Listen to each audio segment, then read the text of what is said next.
इमरान जैसे ही कमरे में दाखिल हुआ वो कमरे में मौजूद सफदर और उसके साथियों को देखकर बेख्तियार चौंक पड़ा। अरे तुम यहाँ हो। मैं समझा था कि तुम लेडीज आइलैंड की लेबॉर्ट्री तबाह करने के बाद अब तक पाकिस्तान वापस भी जा चुके होगे। इमरान ने मुस्कुराते हुए कहा। उसके साथ सदीकी भी था। ये काम हम कर चुके होते अगर तनवीर जिद न करता कि इमरान साहब की मौजूदगी जरूरी है। सफदर ने जवाब दिया तो इमरान ने बेख्तियार इस तरह आंखें फाड़ी जैसे उसे अचानक कम नजर आने लग गया हो। ज्यादा आंखें फाड़ने की जरूरत नहीं है। हम तुम्हारी तरह यहाँ तफरीह करने नहीं आए। जवानों और खावर के मजबूर करने पर हम यहाँ आ गए हैं, वरना अब तक हम लेडीज आइलैंड पहुंच भी चुके होते। इमरान के बोलने से पहले ही तनवीर ने मुंह बनाकर बात करते हुए कहा। अच्छा, तो क्या मादाम रोजी को यकीन आ गया है कि तुम सब की जिन्स वाकई बदल चुकी है? इमरान ने कुर्सी पर बैठते हुए कहा तो सफदर बेख्तियार हंस पड़ा। हमने एक ऐसी टिप हासिल कर ली है इमरान साहब कि मादाम रोजी को पता भी न चलेगा और हम लेडीज आइलैंड पहुंच जाएंगे। और एक बार हमारा वहां पहुंचना शर्त है, फिर मादाम रोजी या उसकी लड़कियां हमारा कुछ न बिगाड़ सकेंगी। सफदर ने हंसते हुए कहा। अच्छा, तो क्या चादर सुलेमानी की टिप मिल गई है तुम्हें? वही चादर सुलेमानी जिसे पहनकर उम्र अयार दूसरों की नजरों से छुप जाता है। इमरान ने मुस्कुराते हुए कहा। तुम हमारी बात छोड़ो, तुम बताओ कि तुमने अब तक क्या तीर मारे हैं? तनवीर ने बड़े तंजिया लहजे में कहा। क्यों चौहान, क्या तनवीर को बता दिया जाए कि कितने तीर मारे हैं? इमरान ने मुस्कुराते हुए साथ बैठे चौहान से मुखातिब होकर कहा। मारे हुए तीरों की तादाद बताने का क्या फायदा? आप उस एक तीर के बारे में बता दें जो निशाने पर लगा है। चौहान ने मुस्कुराते हुए कहा। अच्छा, अगर तुम सिफारिश करते हो तो बता देता हूँ। तो साहिबो, होश हवास के साथ साथ अपने अपने गिरीबान भी संभाल लो, क्योंकि इस महंगाई के दौर में गिरीबान फाड़ने वालों को दूसरी कमीज तो एक तरफ, बनियान भी नसीब नहीं होगी। तो साहिबो, एक मोहतरमा है पीनी, इसका एक दोस्त है सार्जर, और सार्जर लेडीज आइलैंड की लेबॉर्ट्री का इंतजामी इंचार्ज है। वो लेडीज आइलैंड से खुफिया तौर पर पीनी से मिलने आता है। चनाचा इस टॉप सीक्रेट का इल्म हमें भी हो गया और हमने उन पर तीर चलाया, और ये तीर ऐसा निशाने पर लगा कि हमें उस रास्ते का इल्म हो गया जिसके जरिए लेडीज आइलैंड तक आसानी से पहुंच सकते हैं। और इमरान ने किस्सा गोई किसे अंदाज में बात करते हुए कहा। और ये रास्ता जारीज आइलैंड से जेरियाब टनल का है जिसमें शटल गाड़ी चलती है। सफदर ने अचानक इमरान की बात काटते हुए कहा तो इमरान बेख्तियार उछल पड़ा। उसके चेहरे पर यकलक हकीकी हैरत के तासुरात उभर आए। तुम्हें पहले से इल्म है? इमरान ने इंतहाई हैरत भरे लहजे में कहा। तो तुम्हारा ख्याल था कि तुमने ही ये तीर मारा है? तनवीर ने हंसते हुए बड़े तंजिया लहजे में कहा। तो इमरान ने बेख्तियार एक तवील सांस लिया। तो साहिबो, वो इकलौता तीर भी निशाने पर नहीं लग सका। इमरान ने इंतहाई ढीली से लहजे में कहा।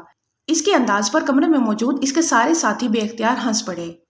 अब हम आपको अपनी तीर अंदाजी का किस्सा सुनाते हैं, सफदर ने मुस्कुराते हुए कहा, और फिर उसने लारगन तक पहुंचने और उससे कास्टर की टिप हासिल करने की बात बता दी। तो कास्टर यहाँ मौजूद है। ओह, अच्छा खासा इंतजाम कर रखा है क्रीमिया वालों ने। कास्टर तो खास मशहूर सीक्रेट एजेंट है। तनवीर की तरह डायरेक्ट एक्शन का कायल है। बात बाद में करता है और गोली पहले चलाता है। इमरान ने मुस्कुराते हुए कहा। इसलिए शायद कुदरत ने तनवीर के हाथों ही इसकी मौत लिख रखी थी। सफदर ने जवाब दिया तो इमरान चौंक पड़ा। ओह, तो क्या कास्टर हलाक हो गया है? इमरान ने चौंक कर पूछा। जी हाँ, मैं तो उसे जिंदा छोड़कर आ रहा था, लेकिन तनवीर ने इस पर फायर खोल दिया। सफदर ने जवाब दिया। लेकिन तुम लोगों ने कास्टर को कैसे काबू किया? वो आसानी से तो हाथ आने वाला नहीं था। इमरान ने हैरान होकर पूछा।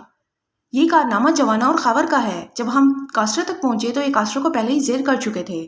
सफदर ने जवाब दिया। वेरी गुड, इसका मतलब है चीफ ने सीक्रेट सर्विस में वाकई 9 रत्न भत्ते कर रखे हैं। इमरान ने मुस्कुराते हुए कहा, और एक बार फिर सब साथी हंस पड़े।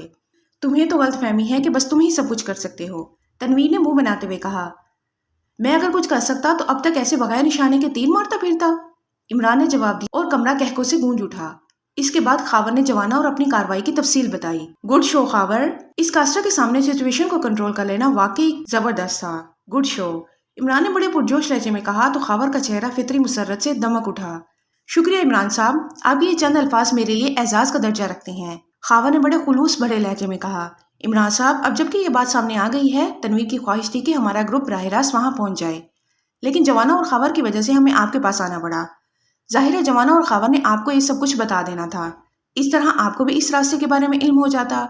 इसलिए हम यहाँ आ गए कि अगर आपको इल्म होना ही है तो फिर क्यों न मिलकर कोई प्लानिंग कर ली जाए। ये तो अब आपसे मिलने के बाद पता चला है कि खावर और जवाना के बताने से पहले आप इस पीनी और सार्जर के जरिए इस रास्ते के बारे में खुद मालूमात हासिल कर चुके हैं। सफदर ने इंतहाई संजीदा लहजे में बात करते हुए कहा। तुमने अच्छा किया कि यहाँ आ गए। ग्रुप्स अलहदा बनाने का मकसद सिर्फ इतना था कि कास्टर और इसके आदमियों को हमारे मुतालिक इतला न मिल सके।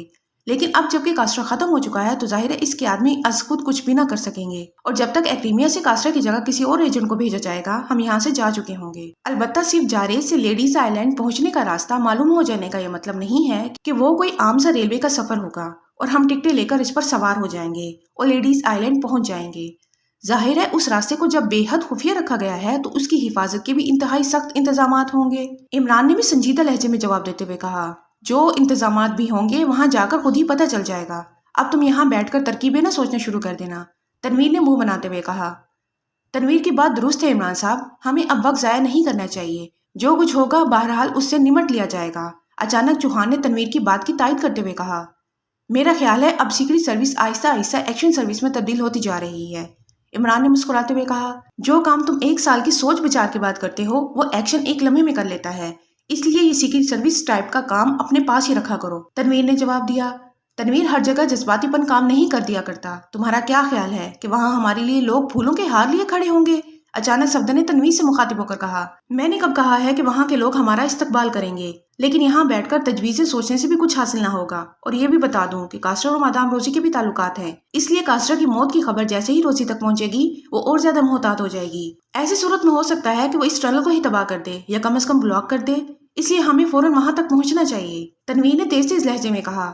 تنویر کی بات میں واقعی وزن ہے صفدر، ویسے بھی کاسٹرا کی موت کی اطلاع ایکریمیا پہنچے گی، بلکہ ہو سکتا ہے اب تک پہنچ بھی گئی ہو، اور مادام روزی بھی ایکریمیا ہی کی ایجنٹ ہے، اس لیے اسے یقیناً اطلاع کی جائے گی، اس لیے ہمیں یہاں سے فوراً کوچ کرنا چاہیے۔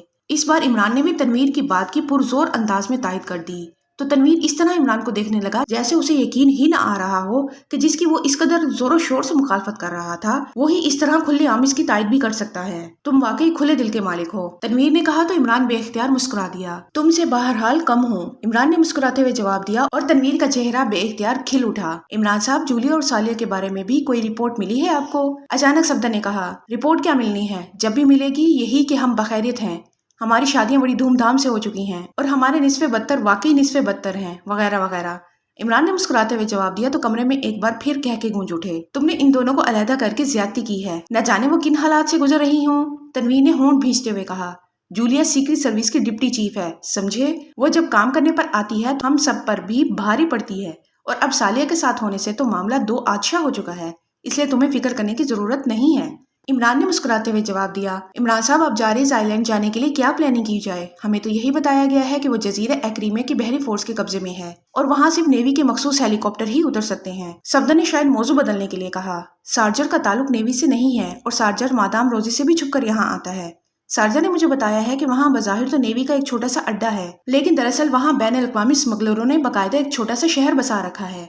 البتہ نیوی کے اعلیٰ حکام تک ان کی دی ہوئی رشوت کی بھاری رقمیں جاتی ہیں، اسے اسے سرکاری طور پر ظاہر نہیں کیا جاتا۔ وہاں باقاعدہ نیوی کی طرف سے ایک چھوٹا سا ہوائی اڈا موجود ہے اور چھوٹے جہاز چارٹر کر کے وہاں پہنچا بھی جا سکتا ہے اور وہاں سے آیا بھی جا سکتا ہے۔ چنانچہ یہاں آنے سے پہلے میں نے ایک ایئر کمپنی سے اس حصے میں معاملات طے کر لیے تھے، اگر تم یہاں نہ ملتے تو شاید اب تک ہم وہاں پہنچ بھی چکے ہوتے، اب البتہ ایک کی بجائے 2 جہاز چارٹر کرانے پڑیں گے، عمران نے مسکراتے ہوئے جواب دیا۔